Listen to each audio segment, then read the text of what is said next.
નમસ્કાર મિત્રો, આપણા હળવદ ધાંગધ્રા વિધાનસભાની બેઠક એટલે કે 64 હળવદ ધાંગધ્રા એ બેઠક પર ધારાસભ્ય તરીકે પ્રકાશભાઈ વરમોરા જે છે તે ચૂંટાયા. એનું 1 વર્ષ 8 તારીખે પૂર્ણ થયું. જો કે એમના કામના હિસાબે આપણે મળી શક્યા નહોતા, પરંતુ આજે આપણે મળ્યા છીએ. આ 1 વર્ષમાં પ્રકાશભાઈએ હળવદ ધાંગધ્રા બેઠક પર હળવદ ધાંગધ્રાના લોકો માટે કેવા વિકાસના કામો કર્યા છે તેની સાથે ધારાસભ્ય ચૂંટાય કોઈ પણ તો એ 5 વર્ષ માટે ચૂંટાતા હોય છે. 1 વર્ષ વહી ગયું છે, હવે 4 વર્ષ બાકીના કંઈ બચ્યા છે. આપણે થોડીક પ્રકાશભાઈ સાથે વાત કરવી છે કે આ 1 વર્ષમાં પ્રકાશભાઈ હળવદ ધાંગધ્રાના જે મતદારો છે તેની માટે શું કર્યું ને તેની માટે હજી આગામી દિવસોમાં શું કરવાના છે તેની સાથે દરરોજ આપણે જ આપણી વાતો કરતા હોય, મતદારો એની વાતો કરતા હોય, ગમે આપણી વાતો કરતા હોય બધાય. તો આપણે આજે થોડી પ્રકાશભાઈ પાસેથી એમના દિલની વાતો પણ જે કંઈ છે એ પણ જાણવી છે. તેની સાથે પ્રકાશભાઈ શું કહેવા માંગે છે આપણી હળવદ ધાંગધ્રા બેઠકના જે મતદારો છે, હળવદ ધાંગધ્રાના જે લોકો છે તેને, એટલે આપણે એ દિલથી થોડીક પ્રકાશભાઈ સાથે વાત કરવી છે. પ્રકાશભાઈ કંઈ શરમ ન રાખતા, અને મતદારો મૂળ તો આપણા જ છે, બધા આપણા જ હળવદ ધાંગધ્રાના છે. પહેલા તો પ્રકાશભાઈ, હળવદ ધાંગધ્રા બેઠક પર તમારું ધારાસભ્ય તરીકે તમે ચૂંટાયા, એનું 1 વર્ષ પૂર્ણ થયું. પ્રકાશભાઈ, આ 1 વર્ષમાં કામ થયા એવા અમે જોયા છે, કેટલો સંતોષ, અને આગામી 4 વર્ષ હજી બચ્યા છે, તો એ 4 વર્ષમાં પ્રકાશભાઈ શું કરશે હળવદ ધાંગધ્રા માટે? મારા ધારાસભ્ય તરીકે 1 વર્ષ થયા. ધારાસભ્ય બની એટલે એક સંગઠનાત્મક કામ કરવાનું અને એક રચનાત્મક કામ કરવાનું હોય. એટલે મારા જાહેર જીવનમાં હું વર્ષોથી ભારતીય જનતા પાર્ટીનો કાર્યકર, પ્રદેશ ઉદ્યોગ સેલનો કન્વીનર, અને ઘણી બધી સામાજિક સંસ્થા, સરદારધામ વિશ્વ ઉમિયા, ગુજરાતની સૌથી મોટી ફેડરેશન ઓફ ઇન્ડસ્ટ્રી એસોસિએશનનો પણ હું પ્રમુખ હતો. એટલે મારા જાહેર જીવનના મારા ઘણા અનુભવો હતા. સરકારમાં જે કામની સિસ્ટમ અને પદ્ધતિ હોય એમાં રાજ્ય સરકાર અને કેન્દ્ર સરકારનું સંકલન કરી અને છેવાડાના માનવીના વિકાસને આપણે કરવાનો હોય. ત્યારે શિક્ષણ, આરોગ્ય, રોજગાર, પીજીવીસીએલ, નર્મદા, આ બધા હોય. એટલે અમુક પ્રશ્નો એ પડતર પ્રશ્નો હોય અને અમુક પ્રશ્નો આગામી સમયના વિકાસ માટેના હોય. એટલે જે જૂના પ્રશ્નો હોય એનું સોલ્યુશન, એટલે મારા 1 વર્ષમાં એવા કેટલાય બધા પ્રશ્નો હતા કે અમુક પ્રશ્નો 20-20 વર્ષ જૂના હતા. તો એના સોલ્યુશન કરવામાં પણ મને સફળતા મળી. સાથે સાથે એવી હોય કે જે આગામી 20-25 વર્ષનું, માનનીય વડાપ્રધાન નરેન્દ્રભાઈ મોદી સાહેબ જ્યારે 2047નું પૂર્ણ વિકસિત ભારતનું પૂર્ણ વિકસિત ગુજરાત જોવા માગતા હોય, તો હું તમને કહું કે રોડ રસ્તાના 18થી વધુ રસ્તાઓના ખાતમુહૂર્ત અને એના કામો ચાલુ છે. અત્યારે નવા 29 રોડોના મેં ઓલમોસ્ટ નીચેથી મંજૂર થઈ ગયું છે, ફાઇનાન્સમાં આવશે. સાથે સાથે હળવદ મોરબીવાળો રોડ એ ઝડપથી ચાલુ થયો. વસાડવાનું સબસ્ટેશન હોય તો બનેલું હતું 2 વર્ષ પહેલાં, પણ ક્યાંય ને ક્યાંય ટેકનિકલ કારણોથી અટકતું હતું. કલેક્ટરને બહુ ઊભા કે ભાઈ આમાં બહુ ઝડપથી આનો નિકાલ કરો, અને એમને એ કામ કર્યું. તો એ જે 2 વર્ષ જૂનું સબસ્ટેશન ચાલુ થયું. સાથે સાથે તમે કીધું એમ અમુક કામો આપણે જે કરવા હોય, આજે માનો કે બહુ વિકાસ મોદી સાહેબ બહુ જેટ ગતિએ ઈચ્છતા હોય, ત્યારે અમુક બાબતો મને જે ચેલેન્જિંગ લાગી. આપણા ત્યાં ભ્રષ્ટાચાર એટલે, હું એવું કહું છું મેહુલભાઈ, કે ભ્રષ્ટાચાર એટલે તમામ પ્રકારના ભ્રષ્ટ આચરણ એ ભ્રષ્ટાચાર છે. આજે કોઈ અધિકારીએ લાંચ લીધી એ તો ભ્રષ્ટાચાર છે જ, પણ આપણા પ્રજાનો પૈસો, દાખલા તરીકે ધાંગધ્રા આયુર્વેદિક હોસ્પિટલ છે, તો 2014-15માં બની, કોઈ પણ કારણોસર એ હોસ્પિટલ એક પણ વાર ચાલુ ન થઈ અને એ રૂપિયો ઢોળાઈ ગયો, બરાબર. તો આ કરોડો રૂપિયાનો ઉપયોગ ન થયો, તો આ એક ભ્રષ્ટાચાર છે. માનનીય વડાપ્રધાન નરેન્દ્રભાઈ મોદી સાહેબ ગતિશક્તિમાં કહેતા હતા કે એમને આવ્યા પછી આખું એવું પોર્ટલ લોન્ચ કર્યું કે રોડ બને ને પછી વાયર માટે રોડ તોડી નાખે અને પછી પાણીની લાઈન માટે તોડે. તો એ સંકલન દ્વારા એ જે રાષ્ટ્રીય સંપત્તિનો જે બગાડ હતો એ અટકાયો. પણ મારા જે મેં અનુભવમાં જોયું, આવાસ યોજના ધાંગધ્રા છે, તો આવાસ યોજનામાં એક પણ માણસ ધાંગધ્રામાં રહેવા નથી ગયો, અને તો એ યોજના એમને પડી છે. એટલે આ બધાનું જનપ્રતિનિધિ તરીકે પ્રજાના સહયોગ, મીડિયાનો સહયોગ, આ બધા ભેગા થઈને કામ કરશું ત્યારે વિકાસ સતત ચાલતી પ્રક્રિયા છે. એટલે હજી પણ મારા 1 વર્ષમાં ઘણા કામો થયા અને હજી મારે ઘણા કરવા છે. એક મેં આગામી કીધું કે હળવદનો ડીપી 1982 પછી હળવદનો ડીપી નથી થતો. ડેવલપમેન્ટ પ્લાન, આજે મોરબી આવડું મોટું ડેવલપમેન્ટ થયું, પણ ડેવલપમેન્ટ પ્લાન વગર આ સુરેન્દ્રનગરનો ડીપી બન્યો, મોરબીનો ડીપી ન બન્યો, તો ડીપી વગર સિટી રહ્યું ને હેફેજાડ થાય. તો એક સિટી બાય ડિફોલ્ટ બને, એક બાય ડિઝાઇન બને. તો હળવદનું ડીપીની એજન્સી ફાઇનલ કરી, હળવદનો ડીપી બને છે. એટલે ઘણા બધા ભવિષ્યના પણ પ્લાન છે ને આ પણ કામો થયા છે. તમે કીધું ને આવાસનું, તો ધાંગધ્રાનું તો આપણે હળવદમાં એવું જ છે કે આવાસ જે બન્યા છે તો અહીંયા ઘણા બીજા ભાડે રહેવા ઉતાર્યા હોય, પછી ઘણા તો એવા રૂમો છે કે એમાં કોઈ રહેવા નથી આવ્યું ને બાયણા ચોરી ગયા, બારીઓના હળિયા ચોરી ગયા, આવું બધું. તો પછી 350 ઉપર તો ત્યાં આગળ છે વધારે મકાન, 840 જેટલા છે ને, પણ એમાં મોટા ભાગના બધા એમણામ ખાલી છે. 850 બન્યા છે, 350 જ લોકો રહે છે. ઘણા ઝૂંપડા બાંધીને રહે છે, તો એ ઝૂંપડામાં રહેવાનું વધારે પસંદ કરે છે, ત્યાં નથી જાતા રહેવા. એટલે જ આપણે જે કહી છે ને કે આજે માનનીય વડાપ્રધાન નરેન્દ્રભાઈ મોદી સાહેબ આટલી પરિશ્રમની પરાકાષ્ઠા સજતા હોય, એક માણસની જનસુખાકારી માટે ચિંતા કરતા હોય, ત્યારે ક્યાંક ના ક્યાંક વહીવટી અને બધાની આજે કોઈ પણ વસ્તુ સાહેબની મહેનત અથાગ છે, પણ છેવાડાનો માનવી સુધી વિકાસ નથી પહોંચ્યો તો એ હજી ક્યાંક મિસિંગ છે. હાલમાં પણ વિકસિત ભારત સંકલ્પ યાત્રા ચાલી રહી છે. માનનીય વડાપ્રધાન નરેન્દ્રભાઈ મોદી સાહેબે એટલે જ આ રથ રાખ્યો કે એવા કેટલાય બધા લોકો આયુષ્યમાન કાર્ડથી લાભાર્થીથી વંચિત છે, મકાનોથી વંચિત છે. તો એ ક્યાંય ના ક્યાંય કોઈ પણ ખામી હોય, વહીવટી ખામી હોય કે આયોજનની, તો એનાથી ઉપર ઉઠી, કારણ કે ક્યાં સુધી આપણે વિકાસશીલ ગુજરાતની વાત કરતા રહીશું. મોદી સાહેબ એ જ કહે છે કે હવે સમય આવી ગયો વિકસિત ગુજરાત થઈ. એટલે તમારી વાત સાચી છે કે મકાનો બન્યા હોય તો આપણા પૈસાના, પ્રજાના પૈસા એ બન્યું છે. એક બાજુ માણસને રહેવા મકાન નથી મળતું, બીજી બાજુ ખાલી છે. એટલે એ મારું ધાંગધ્રા અને હળવદ આવાસ યોજના એ આગામી ટૂંક સમયમાં પ્રજાની પણ મિટિંગ કરીને, વહીવટી પણ મિટિંગ કરી અને આ પૂરેપૂરી ભરાય એ પ્રકારનું મારે પણ આ કામ કરવાનું છે. પછી રોડના ને એના પ્રશ્નો ખરા. આપણે ધાંગધ્રા બાજુનું તો હજી આપણે બહુ એ બાજુ ઓછા ગયા છે. હળવદના ઘણા એવા રોડ રસ્તાના પ્રશ્નો હોય, તેની સાથે શહેરની થોડીક વાત કરી. હમણાં તમે વાત કરી ને કે મેનેજમેન્ટ, કે પેલા રોડ બની જાય ને પછી કંઈ લાઈન નાખવાની હોય તોડી નાખવામાં આવે, તો એવું આપણા હળવદમાંય ખરું. પછી ભૂગર્ભ ગટરની લાઈનોને ઉભરાતું હોય, ભરી જવાના આવા પ્રશ્નો હોય, ઉડતી ધૂળની સમસ્યા હોય. આપણે ગુજરાત વિશ્વ માટે, ભારત માટે એક રોલ મોડલ બન્યું છે. અને જ્યારે રોલ મોડલ બને ત્યારે લોકોની અપેક્ષા, આકાંક્ષાઓ વધતી હોય અને આપણે એ લેવલની ડિલિવરી કરતા હોય. આજે અમદાવાદ હોય તો એકવાર અમદાવાદમાં બહુ નાના મકાનો બનતા હતા, આજે 35 માળ 37 માળની બિલ્ડિંગો બનવા માંડી. એટલે અમદાવાદની સરખામણી સિંગાપુર, દુબઈ, હોંગકોંગ સાથે થવા માંડી. એટલે ગુજરાત હવે પૂર્ણ વિકસિત રાજ્ય તરફ આગળ વધી રહ્યું છે. તો લોકોની અપેક્ષા, આકાંક્ષાઓ વધી હોય એટલે એવી ટેકનોલોજી લાવી, સફાઈ કેમ થાય એના ઉપરનું આયોજન. આજે હું હળવદ નગરપાલિકાની વાત કરું તો તમે જોયું હશે કે હળવદ નગરપાલિકાના અધિકારી, ચીફ ઓફિસર હોય, એસઆઈ હોય, તો આખી વ્યવસ્થા તમને પહેલાં કરતાં ઘણી બધી લાઈવ લાગતી છે. એવું ને એવું ધાંગધ્રામાં પણ તમે 1.5-2 વર્ષ પહેલાંનું ધાંગધ્રા જુઓ ને આજે જુઓ તો આખું એક ચોખ્ખું તમને દેખાશે. એવું ને એવું હળવદમાં દેખાશે. એવું છે ને, આપણે હળવદના ઘણા લોકો કે ધાંગધ્રા આટલું બધું સ્વચ્છ રાખી શકતા હોય અહીંયાની પાલિકા, તો પછી હળવદનો શું વાંક છે કે હળવદમાં નથી રાખી શકતા? એમાં બે બાબત કે એક સરકાર લેવલથી પણ ઇનિશિયેટિવ તો માનનીય વડાપ્રધાન નરેન્દ્રભાઈ મોદી સાહેબે સ્વચ્છતા અભિયાન દ્વારા એક જબરજસ્ત અવેરનેસ લાવ્યા છે. એક ગુજરાતનું, ભારતનું એક ગામનું બેન્ચમાર્કિંગ ઊંચું કર્યું છે. પણ ખાલી એક સરકાર કરશે તો પણ નહીં ચાલે. જનપ્રતિનિધિ અને નાગરિકો, ગૌરવવંતા નાગરિકો, ફરજ અને હક બે બાબત હોય નાગરિકો માટે. ક્યાંક ના ક્યાંક હક માટે આપણે જાગૃત હોય, ફરજ માટે ઉદાસીનતા હોય. એટલે ખાલી નાગરિક નહીં, તમામ અધિકારી હોય, રાજનેતા, સર્વ, પત્રકાર મિત્રો, સૌ આપણે સ્વચ્છતામાં પહેલાં કરતાં પત્રકાર મિત્રોને બધા સાથે રહીને ઘણું આપણે હાઈટ કર્યું છે.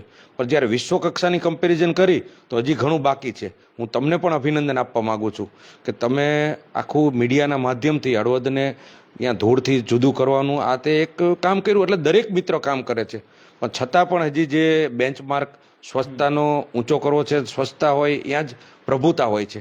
એટલે આપણી સ્વચ્છતાથી આપણા વિચાર સ્વચ્છ થતા હોય છે, એનર્જી એક પોઝિટિવ થતી હોય છે. એટલે હજી આપણો હળવદ ધાંગધ્રાનો અને ગુજરાતના બેન્ચમાર્કને આપણે સિંગાપુર, દુબઈ વિકસિત રાજ્યો સાથે, વિકસિત દેશો સાથે આપણે આની સરખામણી કરવી છે. તો એના માટે હું પ્રજાને પણ અપીલ કરવા માગું છું કે આમાં આપણે બધા જોડાઈ અને સ્વચ્છતા એક જીવનનો ભાગ બનવો જોઈએ. આ એક કોઈ અભિયાન ચલાવવું કે નહીં, આ એક જીવનનો એક રૂટીન હોય છે. ઓકે, બીજું હમણાં 11 ગામોનું તો જે કંઈ પાણીનો પ્રશ્ન હતો, આપણને ખ્યાલ છે, આમાં મિત્રો કોમેન્ટ પણ કરવાના છે, કારણ કે ધાંગધ્રા તાલુકાના અહીંયાના જે ગામો છે એનો પાણીનો જે પ્રશ્ન છે ઘણા વર્ષોથી પ્રશ્ન છે. હળવદનું હમણાં કંઈક સર્વે ને બધું પણ કરવા આવી હતી, આખી ટીમને આવી હતી, ગામના લોકોએ એમનું સન્માન ને એ પણ કર્યું, કારણ કે વર્ષો જૂનો પ્રશ્ન હતો. બીજા ગામોને નર્મદા પાણીનો લાભ મળે છે, એ ગામો નહોત મળતા, એ હવે આવતા દિવસો મળશે. ધાંગધ્રાના એવા ગામો છે, તો એને ક્યારે મળશે આ લાભ? હળવદના 11 ગામો, ધાંગધ્રા, વઢવાણ અને મૂળીના 44 ગામો છે. આ 44 ગામ અને 11 ગામ આપણી પાસે પાણી પુષ્કળ છે અને આ પાણી આયોજનના અભાવે છેવાડાના ખેડૂત સુધી નહોતું પહોંચતું. માનનીય મુખ્યમંત્રી ભૂપેન્દ્રભાઈ પટેલ સાહેબને અમારી રજૂઆતને અંતે અને આપણા સિંચાઈ મંત્રી કુંવરજીભાઈ બાવળિયાને આ પ્રશ્ન કીધો અને કુંવરજીભાઈ બાવળિયા સુરેન્દ્રનગર સ્પેશિયલ મિટિંગ માટે અમે કીધું કે ભાઈ ખેડૂતો ત્યાં મળવા આવે, કે ખેડૂતોને મળવા નથી આવું, હું ખેડૂતોને મળવા માટે આવું. અને એમને કીધું કે આપણે જાન્યુઆરી આસપાસ મુખ્યમંત્રીના હસ્તે આપણે આનું ખાતમુહૂર્ત કરાવશું. હળવદ, ધાંગધ્રા, મૂળી અને વઢવાણના કુલ 55 ગામોને. હા, અને આપણે હું પાણી બાબતોમાં વાત કરું તો બ્રાહ્મણી એક બહુ મોટો ડેમ છે. આ ડેમથી 11 ગામ, એ આગળના પણ મારે 5 ગામ સરા સુધી આનું પાણી પહોંચાડી શકાય એવું છે. મેં જોયું કે આ વખતે સરદાર સરોવરમાંથી લાખો ક્યુસેક પાણી ઢોળાઈ ગયું અને એ ક્યાંક ના ક્યાંક આપણો બ્રાહ્મણી કોઈ કે ફલકું હોય તો એ ક્યાંક ભરાતા ઓછા હોય. આ વખતે તો મુખ્યમંત્રીએ અમે રજૂઆત કરી હતી અને મુખ્યમંત્રીએ બહુ સ્ટ્રિક્ટલી કીધું કે ફલકું ભરવાનો, બ્રાહ્મણી ભરવાનો, બધા ડેમો ભરવાના. એટલે ફલકુ ડેમ વર્ષોથી ભરાતો નહોતો, આ વખતે ભરાણો. એવી રીતે બ્રાહ્મણી એક, તો બ્રાહ્મણી એક ફૂલ ભરાઈ જાય તો એનાથી 16 ગામને પાણી થાય, તો આ વિસ્તારને પાણીનો પ્રશ્ન કાયમી સોલ્વ થઈ જાય છે. એટલે અને મેં આગળ બ્રાહ્મણી 3-4 ડેમ બનાવવા છે, ફલકુ 2 બનાવવા છે. એક નવા કામો આપણે કેટલા કરતા, એક કામનો થયા કે રૂટીન ચાલે છે એને પતાવી આપણે. માઇનોર કેનાલ છે એના ઝડપથી કામો કરવા માટેનું મારું ફોલોઅપ ચાલુ છે. એટલે એક જે પડતર કામો રહ્યા એ પતાવીને એક જે 10-15 વર્ષ 20 વર્ષના આગામી કયા કામો કરવાના. આ ટીકરથી અજીતગઢથી કચ્છ બાજુનો એક રસ્તો કાઢી નાખી તો 90 કિલોમીટરનો ફાયદો થાય. તો એનો પણ એક વિષય મેં ચલાવ્યો. કુડાવાળો ફોરટ્રેક રોડ, મેં કીધું આ બહુ ઝડપથી પતાવો, કારણ કે વિકસિત ગુજરાત કરવું હશે તો ઇન્ફ્રાનું બહુ મોટું મહત્ત્વ છે. એટલે એ પણ બધી રજૂઆત કરી છે. આગામી બજેટમાં ઘણા બધી પૈસાની ફાળવણી આ વિસ્તારમાં. પ્રકાશભાઈ વાત કરી ને કે છેવાડાના ખેડૂત સુધી પાણી પહોંચતું નથી, આપણી ઝાલાવાડની જ વાત કરી આ બધી, તો આ બાજુ હજારો જે અગરિયાઓ છે એ 45 કિલોમીટર સુધી રણમાં નર્મદા કેનાલનું પાણી વેડફાય છે. આ બાજુના જે ગામડા છે 55, આપણા ગામના નામ લઈએ અત્યારે, આમ છેલ્લા નથી લેતા, તો એ ગામોના આપણા ઝાલાવાડની જ વાત, એમને પાણી નથી મળતું, એ પાણી માટે માંગ કરી રહ્યા છે. આ બાજુ હજારો લીટર પાણી વેડફાય છે અને વેડફાયા પછી એ પાણી જે છે તે અગરિયાઓની રોજીરોટી ઉપર નુકસાન કરે છે. એ પાણી હમણાં જ અમે ત્યાં ગયા હતા રણમાં ને તમને રજૂઆત ને થઈ હતી, એ બંધ થયું કે ચાલુ જ છે હજી? એ ઘણું ખરું એમાં બંધ કર્યું. હું આ તકે મારા ખેડૂત ભાઈઓને પણ વિનંતી કરવા માગું છું કે આપણે, સરકાર આટલી મહેનત કરે છે, માનનીય વડાપ્રધાન નરેન્દ્રભાઈ મોદી સાહેબે નર્મદા ડેમની હાઇટ વધારી, પાણી રોકીને કચ્છ સુધી પાણી પહોંચાડ્યું છે. ખેડૂતો પાણીનો સદુપયોગ કરવો જોઈએ. પાણી ખેડૂતો માટે જ છે, પ્રજા માટે જ છે, પણ સદુપયોગ કરી, કારણ કે બહુ મોટા ખર્ચથી પાણી આવતું હોય છે. આને આપણે બકનળી દ્વારા કે ડ્રિલિંગ કરી અને પાણીનો વેડફાટ કરી, એટલે આ એક રાષ્ટ્રીય સંપત્તિ છે. તો આવું પાણીનો બગાડ થાય અને પાછું આ પાણી આગળ અગરિયા જે બિચારા રાત દિવસ કાળા આંતરે મજૂરી કરી અને મીઠું પકવતા હોય, એમનો આવેલો કોળિયોરિયો ઝૂંટવાઈ જાય, ત્યારે ખેડૂતોએ પણ આમાં જાગૃતતા લાવવી જોઈએ. પ્રશાસન હોય એ કાયદો અને બધું કડક કરતા હોય છે, પણ આ બધી પાતળી ભેદરેખા હોય છે. એટલે સાથે ખેડૂત મિત્રોને પણ હું વિનંતી કરવા માગું છું કે આપણે જરૂર પૂરતું બકનળી વાપરી, પછી કોઈ તો એમાં વાલ મૂકી પાણી બંધ કરી એટલે હક અને ફરજ બે બાબત હોય છે. ખેડૂતનો પાણી લેવો હક છે, પણ સાથે સાથે પાણીનો બગાડ ન થાય એ જોવી પણ ફરજ છે. અને હું અધિકારી મિત્રોને પણ મેં કડક હાથે કામ લીધું, અને કડક હાથે કામ લઈ ત્યારે એના અર્થઘટનના અવરા અર્થઘટન થાય તો કોઈક 5-7 જણના મશીનને પણ અસર આવી છે. તો ટોટાલિટીમાં ખેડૂતને હેરાન કરવા માટેનો વિષય ન હોય, પણ બગાડ થતો હોય, ચાહે ઇલેક્ટ્રિક મોટરથી થાય કે મશીનથી થાય કે બકનડીથી થાય, તો બગાડ એ બગાડ છે. એટલે ક્યાંક કંઈક કોકને સાચા હશે ને તકલીફ પડી છે, એ ખેડૂત માટે હું સરકાર વતી એની પાસે માફી માગું છું. સાથે સાથે ખેડૂત સહકાર આપે, જરૂર ન હોય ત્યાં પાણીને બંધ કરે તો અગરિયાનો જે પ્રશ્ન રહ્યો એ પણ ન થાય. અને સૌ અધિકારી મિત્રોને કહું છું કે આપણે કોઈને મદદ કરવા બેઠા છે, પણ ખોટું કરતા હોય તો એ ગમે એ હોય, કોઈ પણ લેવલનો ગમે એ કક્ષાનો નેતા હોય કે ગમે એ કક્ષાનો માથા ભારે માણસ હોય, તો એને સાથે પણ કડક હાથે કામ લેજો. રાષ્ટ્રીય સંપત્તિનું નુકસાન ન થવું જોઈએ. એ બરોબર છે, કારણ કે ખેડૂતોને પાણી મળતું નથી, ઘણા છેવાડાના અને આ બાજુ રણમાં હજારો લીટર વેડફાય. અધિકારીઓની પહેલી ફરજ હોય છે, કારણ કે આ એમના થોડાક વહીવટના હિસાબે, નહીતર પછી જે બખનડા જે જગ્યાએ નાખ્યા છે અને ખેડૂતોની ફરજ બને છે કે જે બખનડા નાખ્યા છે ને પાણીની જરૂરિયાત હોય એટલે લઈ લે, વરી પાછા ચાલુ જ રાખે છે, તેને બંધ રાખવા જોઈએ. પ્રકાશભાઈ, હમણાં આપણા બ્રાહ્મણી બે ડેમ હેઠળના જે કંઈ ગામોના ખેડૂતોને હતા પાણીની માંગ કરતા હતા, જો કે પાણી છોડાયું ને બીજા દિવસે વરસાદ થયો. એટલે આયોજન, આજે એક ખેડૂત હોય તો એ ખાલી પોતાનું જ વિચાર છે, છેડા સુધી પાણી પહોંચાડવાનું પણ એક બીજા ખેડૂતે ખાલી મારું મળી ગયું ત્યાંથી વિચારશું તો નહીં થાય, હું પાણી વાપરું સાથે સાથે છેડા સુધી પણ પાણી પહોંચે, આ પ્રકારના કામ થાય ને તો કામ થાય. એટલે અધિકારી પાણી છોડે, હવે કેનાલ છેડે સુધી પહોંચતી હોય તો આગળવાળા જરૂર પૂરતું વાપરે, ટર્નિંગ કરે કે ભાઈ હું અત્યારે ન લઉં પછી લઉં, તો એ બધા ભેગા થઈને આયોજન કરશું તો થશે. એટલે ખેડૂતોની પણ મેં મિટિંગ કરી છે, ખેડૂતો પણ સહમત છે, અને આગામી દિવસોમાં હજી પણ આની એક આયોજનની મિટિંગ કરવી છે. સાથે સાથે કેનાલ સાફના કોન્ટ્રાક્ટ હોય એ ખેડૂતોની મંડળી બને, એ કોન્ટ્રાક્ટિંગ દ્વારા જંગલ કટિંગ થાય. મેં જોયું કે ઘણી બધી જગ્યાએ જંગલ કટિંગ થતું નથી હોતી, કચરો આવી ગયો હોય છે. હવે આમાં કોઈ કોન્ટ્રાક્ટર કામ કરે એના કરતાં ખેડૂત કામ કરે ને તો ₹1 રહ્યો ને એ ₹1.5 થઈને વપરાય.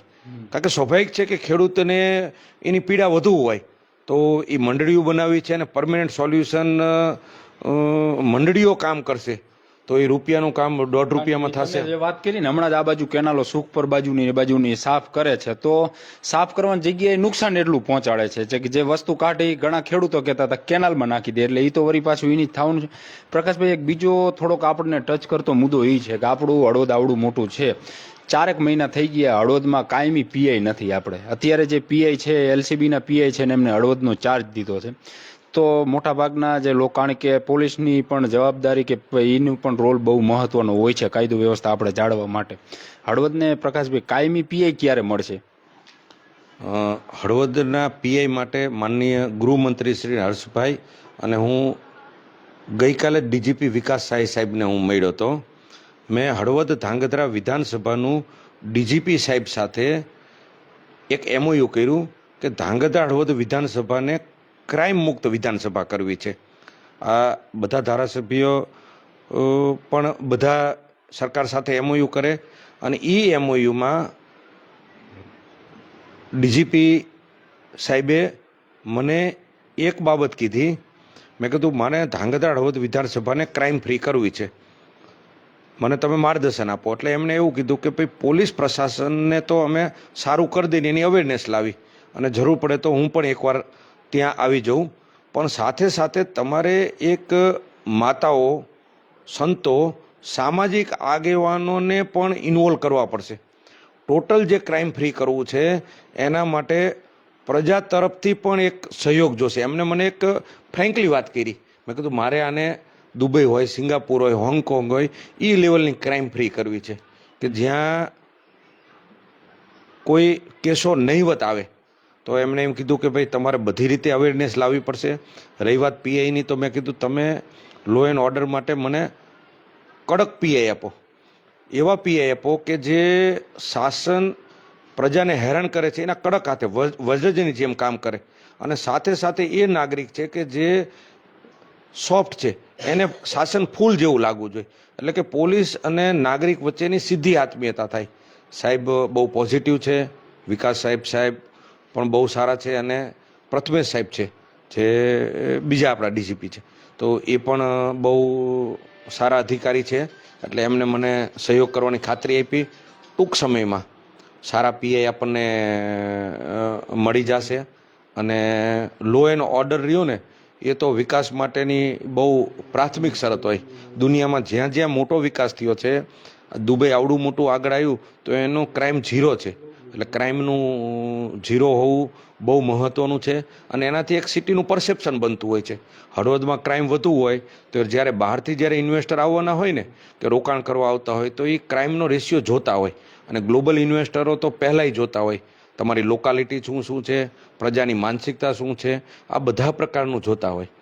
તો એ પીઆઈ કાયમી મળશે અને લો એન્ડ ઓર્ડરમાં સમયમાં ટૂંકમાં આપણને હળવદને કાયમી પીઆઈ મળી જશે. પ્રકાશભાઈ, એક હવે છેલ્લો આપણે સવાલ, કારણ કે અત્યારે હળવદમાં મોટા ભાગના જે લોકો છે, આ વરી પાછો પ્રશ્ન એ એટલા માટે આપણે દોહરાવી છે કે ઉડતી ધૂળ અને તૂટી ગયેલા રસ્તા, આ બધામાંથી આપણા હળવદના જે લોકો છે, શહેરના હોય કે ગ્રામ્યના હોય, એને ક્યારે મુક્તિ મળશે? આજે મોદી સાહેબ, હમણાં 2 દિવસ પહેલાં હું ચીફ સેક્રેટરી રાજકુમાર સાહેબ પાસે બેઠો હતો. એક એવો કેમિકલ ઇન્ડસ્ટ્રીઝનો પ્રશ્ન હતો. ત્યારે સાહેબે કીધું કે મોદી સાહેબ 47માં પૂર્ણ વિકસિત ભારત ઈચ્છે છે, તો 2035-36માં આપણે પૂર્ણ વિકસિત ગુજરાત કરવું પડે. અને પૂર્ણ વિકસિત ગુજરાતમાં ખાલી માથાદીઠ આવક વધી જાય એટલું નથી. શહેર પ્રાકૃતિક હોય, લોકોનું જીવન ધોરણ ઊંચું હોય, તમામ પ્રક્રિયા 360 ડિગ્રીએ એ અનુભૂતિ થાય.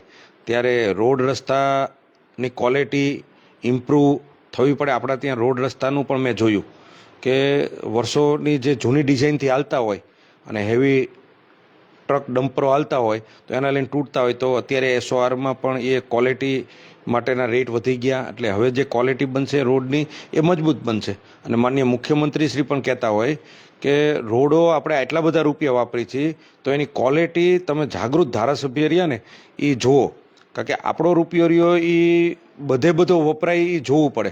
અમે ને રણછોડભાઈ અત્યારે માલણિયાદ ગયા હતા, તો અમે આવતા હતા, રોડનું કામ ચાલુ હતું, તો અમે પોતે અહીંયા ચેક કર્યું.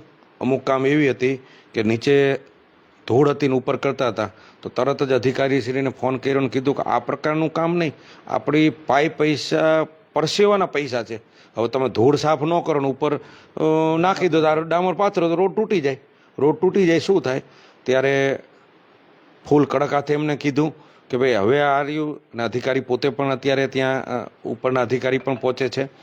તો રોડની ક્વોલિટી સારું કરવાનું મુખ્યમંત્રી કહેતા હોય છે. રોડની ક્વોલિટી ઇમ્પ્રૂવ ઘણી થઈ છે, હજી પણ એ કરવાની છે. અને ચોખ્ખાઈ માટે ધૂળ માટે પણ આપણે બધાએ પણ, નગરપાલિકા હોય, પ્રજા હોય, બધાએ એક કરવું પડશે. આ કોઈ જાદુઈ લાકડી નથી. કોઈ કલ્ચર રહ્યું એ એક દિવસે બદલી નથી જતું. માનનીય વડાપ્રધાન મોદી સાહેબ 2001થી સતત પ્રયત્ન કરે છે. સ્ત્રી ભ્રૂણ હત્યા હોય કે સ્વચ્છતા હોય કે 360 ડિગ્રી પ્રયત્ન કરે છે. તો આજે ઘણું બધું રિઝલ્ટ આવ્યું છે. પણ આપણો બેન્ચમાર્ક જે લેવલે કરવો છો, તો એમાં હું કહું છું કે જે બાકી છે તો એ આપણે આગળના દિવસોમાં એચીવ કરવું પડશે. થોડુંક, કારણ કે જે રોડ સાફ કર્યા વગર નાખે, અમે હમણાં 2 દિવસ પહેલા અમે જોયું હતું.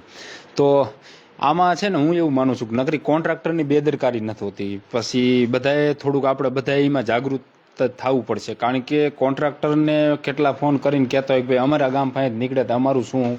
પછી આપણે કોઈનું નામ નથી લેવા, પરંતુ એ એક પણ આમાં મુખ્ય ભાગ ભજવે છે. કારણ કે પછી એક તો ભાવ નીચા હોય ને એમાંથી ને ભાગ પાડી જાય ને પછી રોડ બનાવવાનો આવે, તો એ તો પછી આવો થવાનો જ છે. તો ગામના જે જાગૃત લોકો છે ને, એ ગામના જાગૃત લોકોની પણ ફરજ છે કે કોન્ટ્રાક્ટરને કહેવું પડશે કે ભાઈ તમે આ રોડ બનાવો, તમારી પાસે કોઈ માંગે કંઈ કંદડે તો અમે બેઠા છીએ. એમને કેવું પડશે ને. પછી હવે તૂટી જાય ને પછી એમ કહી કે રોડ નવો બન્યો, 1.5 કરોડનો બન્યો અને તૂટી ગયો 6 મહિનામાં. પણ એ 1.5 કરોડ મંજૂર થયા હતા, પણ રોડમાં કેટલા વપરાણા છે ખરેખર, એ મહત્વની વાત છે ને. તમારી વાત સાચી છે કે કોઈ પણ વસ્તુ હોય તો એને છેલ્લે તો આપણે કેમ કે કન્યાની કેડ ઉપર હોય. તો હું સૌ પ્રજાજનોને અને સૌ અધિકારી અને સૌ કોન્ટ્રાક્ટરોને કહેવા માગું છું કે મારી રાજનીતિમાં આવવાનું કારણ માનનીય વડાપ્રધાન નરેન્દ્રભાઈ મોદી સાહેબ જે ભારતને વિશ્વગુરુ બનાવવા માટે, અને મેં અનેક મહાપુરુષોના જીવનચરિત્ર વાંચ્યા કે સારા લોકો, સુખી લોકો, જાગૃત લોકો રાજનીતિમાં આવશે તો જેને પૈસા નથી જોતા એ વધુ કામ કરી શકે. એટલે હું કહું છું કે ક્યાંય તમારે એવું કોઈ પણ હોય, કોઈ પણ સામાજિક આગેવાન હોય કે રાજકીય આગેવાન હોય, ક્યાંય તમારી પાસે રૂપિયો માંગતા હોય તો ખુલીને ખીલીને કહેજો કે આ તો પ્રજાનો પૈસો, મહાજનનો પૈસો. હજી એકવાર મંદિરની ચોરી કરે ને માણા તો માફીને પાત્ર છે, આ તો ગરીબ માણાનો રૂપિયો છે. ભગવાનની ચોરી કરો ને તો ભગવાન તો દયાળુ છે ને માફ કરી નાખે, પણ ગરીબ માણસનો પૈસાનું જો કોઈએ ખાધું, અધિકારીએ ખાધું, રાજનેતાએ ખાધું, અને આપણે જોયું, આપણે ત્યાં શું કે અન્યાય કરવો એ અન્યાય કરવા, અન્યાય જોયો ને, ભીષ્મ પિતામહે વસ્ત્રાહરણ જોયું હતું તો એ પાપમાં પડી ગયા હતા. એમ આ તો પ્રજાનો પૈસો છે. આ પ્રજાનો એક એક રૂપિયો વપરાવો જોઈએ, અને એ જો ક્યાંય બગાડ થતો હોય તો એનું આપણે તરત ધ્યાન દોરવું જોઈએ, અને એ કોઈ આ ન લેવું જોઈએ. એવું તો હું સર્વ સામાજિક આગળ, પેટ ન ભરાતું પેટ ફોડી નખાય, બાકી આ પૈસો ખવાય નહીં. આ ગરીબ માણસ 2 રૂપિયાનું બિસ્કિટ લેતો હોય ને તો એમાંથી 18% લે કે જીએસટીનો પૈસો આવતો હોય. તો આ પાય પૈસો રહ્યો, બરાબર. આ બગાડે ન થવો પડે, અને આ રૂપિયાનું ખોટું આયોજન નહીં. આજે મને એક મેહુલભાઈ બહુ દુઃખ સાથે કહેવું પડે કે સુરેન્દ્રનગર જિલ્લા સંકલનમાં અમે માહિતી માંગી કે પાટડી જીઆઈડીસીમાં કેટલા રૂપિયાનો ખર્ચો થયો, અને મને અધિકારી કીધું કે 209 કરોડ રૂપિયાનો ખર્ચ થયો. 209 કરોડ રૂપિયાનો ખર્ચ થયો, સામે કોઈ પ્લોટ ન વેચાય તો અંદરથી એવું થાય સારું કેટલા 209 કરોડ રૂપિયા એટલે કેવડી મોટી રકમ. તો પ્રજાનો પૈસો રહ્યો એ આયોજનબદ્ધ વપરાય, અને એક આ કોઈ એક વ્યક્તિ નહીં, બધાની સામૂહિક જવાબદારી છે. કામ કરશું અહીંયા ભૂલ થશે, પણ ઈરાદો ભૂલનો ન હોવો જોઈએ, આપણે બધાએ જોવું પડે. કારણ કે છે ને મિત્રો, સૌથી મહત્વની વાત અને મોટી વાત એ જ હોય છે. આપણને ઘણી જગ્યાએ અમે તો મિત્રો જોઈ છીએ ને, ગ્રાઉન્ડ ઉપર હોય ને, એટલે આપણને ખ્યાલ છે કે આપણને એવું થાય કે આ રોડ બન્યો 6 મહિનામાં, આરસીસી નો રોડ આપણી શેરીમાં તો કોઈ 50 ટનનું ડમ્ફર નીકળ્યું નથી, તો પછી કેમ તૂટી ગયો? પણ અહીંયા બે જાગૃત નાગરિક એની જાતને એવું કહેતા હોય કે અમે જાગૃત નાગરિક છીએ ને તમે આ આટલું લેવલ કામ નથી કરતા, ને પછી ફોન કરે ને પછી સેટિંગ કરે ને, એટલે આવું બધું થાય છે ને. એમાં પ્રકાશભાઈ કીધું ને કે ગરીબ માણસો, એટલે ઘણા ગરીબને એવું હોય કે આપણે ક્યાં ટેક્સ ભરી, પરંતુ એમને કીધું ને કે 2 રૂપિયાનું આપણે બિસ્કિટ લઈને તો એમાં 18% જીએસટી, એટલે એ આપણા જ પૈસા હોય છે. અને મંદિરની જ, એટલે ભગવાન તો કૃપાળુ હોય જ છે, નહીંતર તો આપણે કેટલાય ખોટા કામો કરતા હોય છતાંય મારી થોડા નાખ્યા. એટલે ભગવાન કૃપાળુ જ હોય છે. એટલે અહીંયાથી કદાચ ચોરી કરેલી હોય આપણે તો પછી એમાંથી આપણને મુક્તિ મળશે, પરંતુ આમાંથી મુક્તિ નથી મળવાની. એટલે અત્યારે થોડોક ટાઈમ મજા આવશે, આપણે ક્યાંક તોડ કર્યા હોય ને આવું કામ હાલતા હોય કે કોઈને દબાવીને લઈ લે તો એ થોડો ટાઈમ આપણને મજા આવવાની, પણ એ જાજુ કાયમ ટકવાનું છે નહીં. પ્રકાશભાઈ, 1 વર્ષમાં આમ કેટલો સંતોષ. આપણે છેલ્લે હવે એન્ડ ઉપર આવી પૂરું કરી, કારણ કે ઘણો સમય ખેંચી લીધો. 1 વર્ષ થઈ ગયું, 1 વર્ષ ઉપર હવે 3, 4, 5 દિવસ પણ થઈ ગયા છે. અને પ્રકાશભાઈ 5 વર્ષ, કારણ કે તમે એક વખત વાત કરી હતી કે એકને એક ધોરણમાં બીજી વખત ભણવાનો કોઈને શોખ ન હોય. પ્રકાશભાઈ, આ 5 વર્ષમાં હળવદ ધાંગધ્રાને તમારે કેવું જોવું છે? એ સંતોષની તમે વાત કરી ને, તો આપણે ખોરાક ખાતા હોય, ઘઉં ખાઈ, શાકભાજી ખાઈ, તો આ બધાની મહેનતના અંતે લોહી બનતું હોય. ક્યાં ઘઉંથી લોહી બન્યું ને એવું કહી ન શકાય, બધાય ભેગા થઈને બનાવ્યું લોહી. પ્રકાશભાઈ, કારણ કે અમે છે ને ઘણી વખત કંઈ પણ થાય ને, એટલે કોઈ સરકારમાંથી કંઈ આવ્યું હોય તો પછી પ્રકાશભાઈનું એક જ કહેવાનું થતું હોય એમ કે ક્રેડિટ ભગવાન આપે આપણને, આપણે કોઈ બીજાની કંઈ ક્રેડિટ લેવાની જરૂર નથી. અને લોહી ક્યારે બને? બધું ભેગું આપણે ખાધું હોય ને બધું એનું લોહી બનતું. એટલે એમાં પ્રકાશભાઈ વાત સાથે આપણે સહમત છીએ કે ભાઈ માણસોનું કામ થયું, લોકોનું કામ થયું, કોને કરાયું એ તો ભગવાન તો જોવે છે. એટલે એની કંઈ ક્રેડિટની જરૂર નથી. ભગવાનને આપેલી ક્રેડિટ વધારે ટકવાની. લોકો તો વળી પાછા મહિના 15 થી 2 મહિનામાં ભૂલી જવાના. એટલે તમે જે કીધું ને કે 2 વસ્તુ, એક પ્રયત્ન કેટલા કર્યા ને એક પરિણામ કેટલું મળ્યું. તો પ્રયત્નો મારા તરફથી, મારી સમજણ મુજબ, મારી શક્તિ મુજબના વિનમ્ર ભાવે પૂરા પ્રયત્ન કરવાના. કારણ કે મારું રાજનીતિમાં આવવાનું મને કોઈ મારો મોટિવ નથી. હું એવી સંસ્થામાં પ્રમુખ બન્યો છું કે જ્યાં મુખ્યમંત્રીને હું સિંગલ કોલે મળી શકતો હતો. હું મારા વ્યક્તિગત સંબંધો એટલા બધા, એટલે વ્યક્તિગત કામો તો મારી કોઈ ઓલું નથી ને, ધંધો ભાઈઓને એને સોંપી દીધું, એટલે હું કમ્પ્લીટ સેવા માટે જ છું.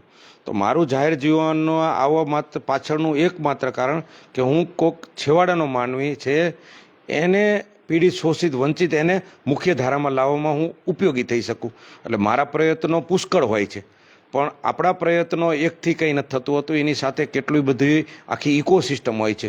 એટલે ઘણી બધી જગ્યાએ આપણા પ્રયત્નોમાં ઇકોસિસ્ટમનો સપોર્ટ દ્વારા આપણે જે રિઝલ્ટ જોતું હોય એટલું બહુ સારું રિઝલ્ટ પણ મળ્યું છે.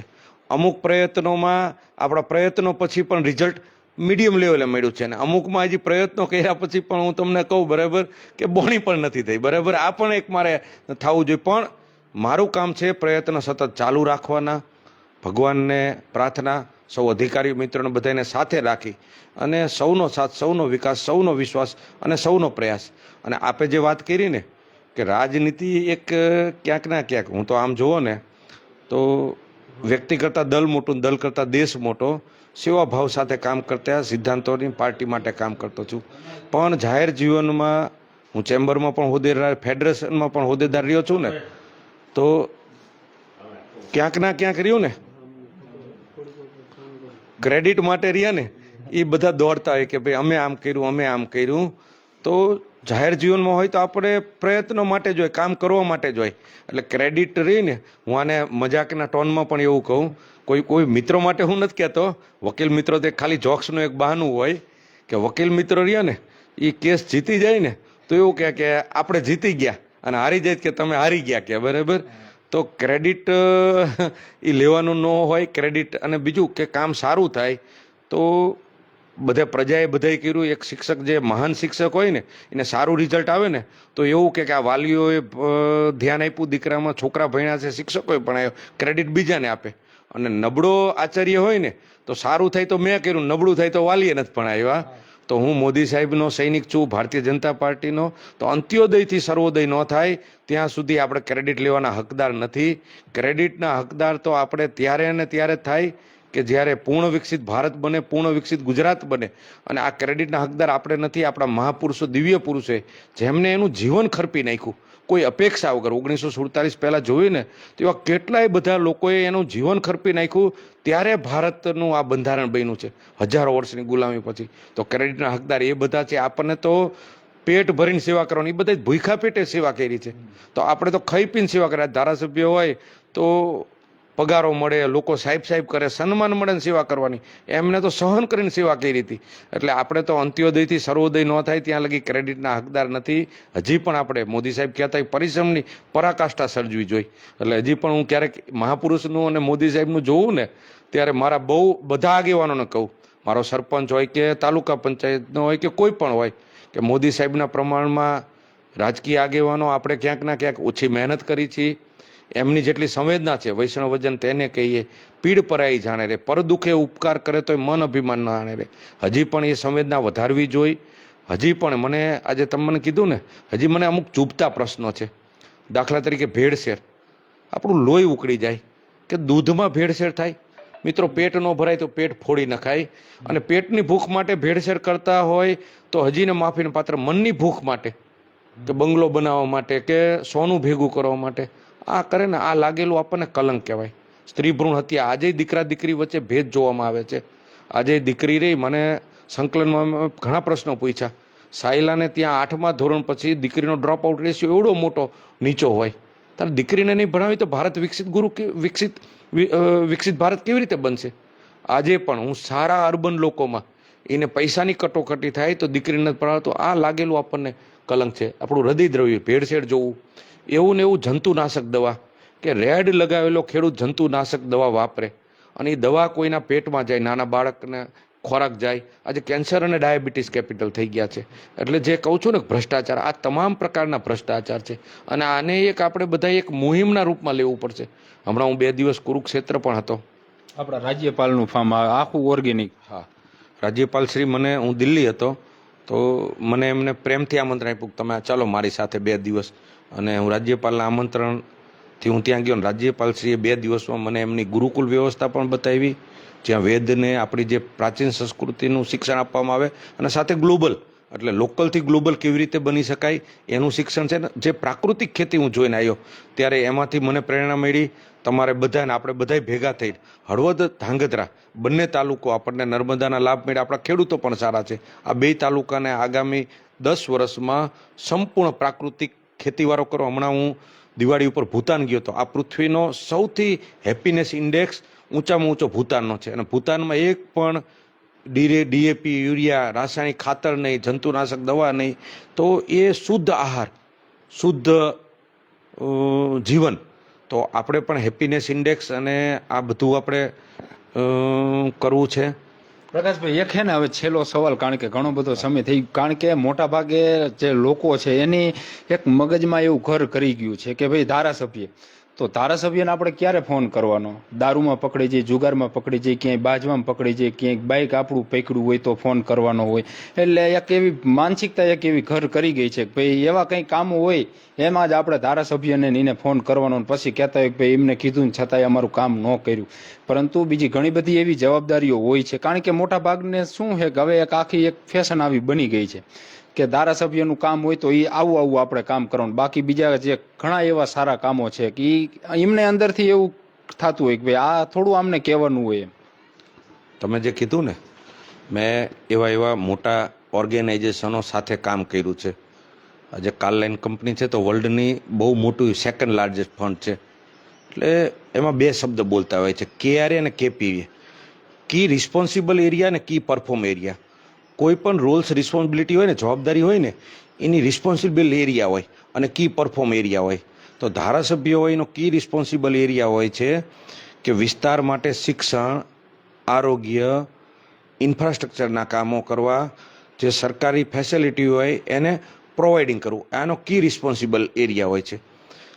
અને એને તમે કેટલું બેન્ચમાર્કિંગથી સારું કરો છો, શિક્ષણ વ્યવસ્થામાં એને કેટલો સુધારો કરો છો, કે પરફોર્મ કરતા હોય એ પરફોર્મથી રેટિંગ થતું હોય. એટલે મોટી કંપની, મોટા ઓર્ગેનાઇઝેશનમાં KRA અને KPA બનતા હોય.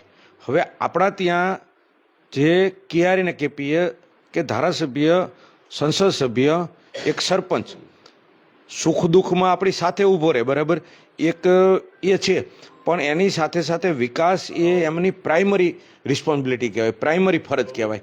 એટલે આપણા ત્યાં તમે જે કીધું એમ કે અમુક કામોમાં કે ભાઈ મેં મત દીધો છે, મત દીધો તો આપણે જે મત દીધો રાષ્ટ્રની ઉન્નતિ માટે દીધો છે. આપણે કોઈ રાષ્ટ્રને નીચું કરવા માટે ને, આપણે ગૌરવવંતા નાગરિક બનવું પડે. આપણે એવા નાગરિક ન બનવું પડે કે રાષ્ટ્રને આપણે નીચે લાવી. તો ઘણા એમ કે અમે ભાજપના કાર્યકર્તા છીએ, કે અમે ભાજપને મત દીધો છે, તો ભાજપનો કાર્યકર્તા છે, ભાજપનો મતદાર છે, તો તું જાગૃત છું. તો ભાજપના કાર્યકર્તા આપણે કેમ કહી કે જણની જણ જે કાં ભક્ત કા દાતા, ભાજપનો કાર્યકર્તા, ભાજપનો જ્યારે તમે કેસ પહેરો, મોદી સાહેબની પાર્ટીનો કેસ પહેરો, તો તમારે અમુક વસ્તુ ન કરાય, કારણ કે પાર્ટીને ડાઘ પહોંચે. આજે હું ધારાસભ્ય છું તો મારે ધારાસભ્ય તરીકે પાન માવો ન ખવાય, ધારાસભ્ય તરીકે મારે દારૂ ન પીવાય, ધારાસભ્ય તરીકે મારે જુગાર ન રમાય, ધારાસભ્ય તરીકે મારે એવું કોઈ કામ ન કરાય જેનાથી મારી પાર્ટીને, મારા ગુજરાતને, મારા મોદી સાહેબની આબરૂમાં ઘટાડો થાય. મારે તો બે કામ એવા કરવા જોઈએ કે પાર્ટીમાં આબરૂનો વધારો કરી શકું.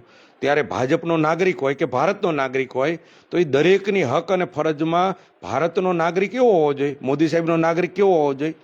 તો 5 વાગે સાહેબ ઉઠી જતા હોય આટલી ઉંમરે, તો આ નાગરિકે વહેલું ઉઠવું જોઈએ.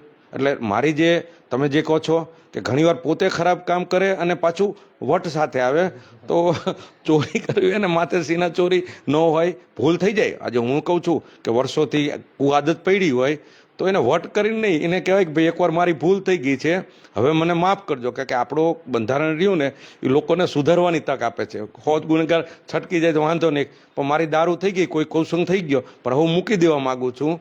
તો આપણા અધિકારી પણ પ્રેક્ટિકલ હોય છે, એવું કોઈ જડતાથી નથી લેતા હોતા કે જુગાર રમવામાં કરવું ન જોઈએ. મારે ગુજરાતના જે 4 સિદ્ધાંતો ઉપર ગુજરાત બન્યું હતું, તો હું ક્યાંક ના ક્યાંક ગુજરાતમાં એ ભૂણો મિત્ર, હવે હું સુધરી જવા માગું, તો એવી રીતે રજૂઆત હોય. અને બીજું મેહુલભાઈ કે એક દિવસે બધું કડક હાથે કામ લઈશું ને, તો ગાંધીજી પણ એ સમય કહેતા હતા કે બહુમતીમાં 51% વર્ગ રહ્યો ઓલો છે, એટલે 49% હારો, એટલે બહુમતીમાં એ છે તો ધીમે ધીમે આને કન્વર્ટ કરવું પડશે. મોદી સાહેબ તો ઘણી મહેનત કરે છે, પણ એક દિવસે નાગરિક. તો મિત્રો, ઘણો બધો સમય પણ થઈ ગયો છે. આપણી સાથે ધારાસભ્ય પ્રકાશભાઈ હતા ને તેઓનું ધારાસભ્ય તરીકેનું 1 વર્ષ પૂર્ણ થયું, એને લઈને જ આપણે જે કંઈ વાતચીતો કરી અને ઘણી બધી જે કંઈ કામો છે તે કરી રહ્યા છે. હળવદ ધાંગધ્રામાં થયા છે, થઈ રહ્યા છે, બાકીના કંઈ થવાના છે અને આવતા જે કંઈ બીજું. હા, એ તમારે એક અંતમાં છેલ્લે આપણા હળવદ ધાંગધ્રાના લોકોને પ્રકાશભાઈનો કંઈ સંદેશ, પ્રકાશભાઈ તમારે કંઈ લોકોને અપીલ કરવી? મેહુલભાઈ, તમારો ખૂબ ખૂબ આભાર. હળવદ બ્રેકિંગ રહ્યું ને એ એવું એક નિષ્પક્ષ છે અને નિર્ભય થઈ અને પ્રજાના પ્રશ્નોને વાચા આપવાનું, કોઈ પક્ષપાતી રાખ્યા વગર કામ કરતું મીડિયા છે, કારણ કે લોકશાહીમાં ચોથી જાગીરની પણ એટલી જ મહત્વતા છે અને એટલે જ આપણે વિશ્વનું શ્રેષ્ઠ બંધારણ કહેવાય છે. ત્યારે આપનો આભાર. આપના માધ્યમથી હું કહેવા માગું છું કે માનનીય વડાપ્રધાન નરેન્દ્રભાઈ મોદી સાહેબ આપણા સૌ પાસે 3 પ્રકારની અપેક્ષા રાખે છે. એ અપેક્ષામાં હું પણ મારા સૌ નાગરિકોને વિનંતી કરવા માગું છું કે આપણો નાગરિકરીઓને હેલ્થથી, તનથી બહુ મજબૂત હોવો જોઈએ. માનનીય વડાપ્રધાન મોદી સાહેબ હોય, બાબા રામદેવ હોય, આરોગ્ય ઉપર બહુ મોટું જોર આપે છે. પૌષ્ટિક આહાર, વધુ પાણી પીવી અને પ્રાણાયામ કરી શુદ્ધ હવા લઈ તો એનાથી આપણું આરોગ્ય સારું થશે. તનબળ સાથે આપણું મનોબળ અને આત્મબળ મજબૂત હોય. આપણું મગજ ઉપરનો કંટ્રોલ, આપણો ભાવ ઉપરનો કંટ્રોલ અને આપણો પ્રેમભય જીવન, તો આપણું મનોબળ આપણું સારું હોય. અને ત્રીજું એક ધનબળ, કે આત્મનિર્ભર ભારતમાં ખેડૂત હોય એની આવક ડબલ થાય, વેપારી ઉદ્યોગકાર પૈસા કમાય, રાષ્ટ્રની ઉન્નતિ માટે કામ કરે. આજે પણ કેટલું બધું આપણે ઇમ્પોર્ટ કરી છે, તો ઇમ્પોર્ટ ઓછું થાય ને એક્સપોર્ટ થાય. એટલે તનથી, મનથી, ધનથી મારા દરેક ધાંગધ્રા હળવદનો નાગરિક મજબૂત બને. સવારે વહેલા ઉઠી ભાઈચારો કરી, પ્રેમ કરી, એકબીજાને સહકાર કરી, સહયોગ કરી અને ત્રીજી બાબત ધન ઉપર આપણે ભેગા થઈ અને હજી પણ વધુ આવક થાય એ પ્રમાણેનું આપણે કામ કરી. એટલે જ હું આપણા માધ્યમથી સૌ નાગરિકોને વિનંતી કરવા માગું છું. આપ સૌએ મને જે સહકાર આપ્યો, 1 વર્ષમાં મને જે પ્રેમ આપ્યો, મને લાગણી આપી, મને માર્ગદર્શન આપ્યું. હું પણ એક વિદ્યાર્થી છું.